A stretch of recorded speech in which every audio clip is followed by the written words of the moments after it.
Hello friends, তোমাদের কাছে একটা জিনিস দেখাচ্ছি। এটা হচ্ছে বড় কাঁকড়া, তোমরা সবাই চেনো। এই কাঁকড়াটার চোখটা দেখো কেমন, তোমরা সেই টুনি লাইটের মতো।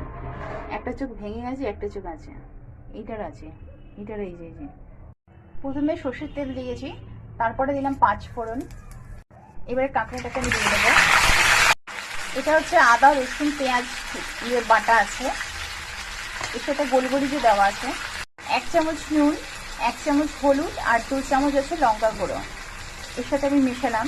আর আদা রসুন পেঁয়াজটা তুমি আন্দাজ মতো দিতে পারবে। 4 আর 5 পাওয়া আছে রসুন, 1 কুচি আদা মানে ছোট, আর একটা ছোট পেঁয়াজ বেটে নিয়ে নেওয়া হবে। মোটামুটি কষানো হয়ে গেছে। এবার আমি কুচো পেঁয়াজ 2 খানা দিয়ে দিলাম। এবার পরিমাণ মতো 2 গ্লাস জল দিয়ে দিলাম। এবার ততক্ষণ হোক, গ্যাসটা একটু জোরে করে দাও। পরে গরম মশলা দিয়ে দিলাম। কাঁকড়া আমার কমপ্লিট। তোমরাও আমার মতো করে দেখো, কেমন লাগে খেতে আমাকে জানিও কমেন্ট করে।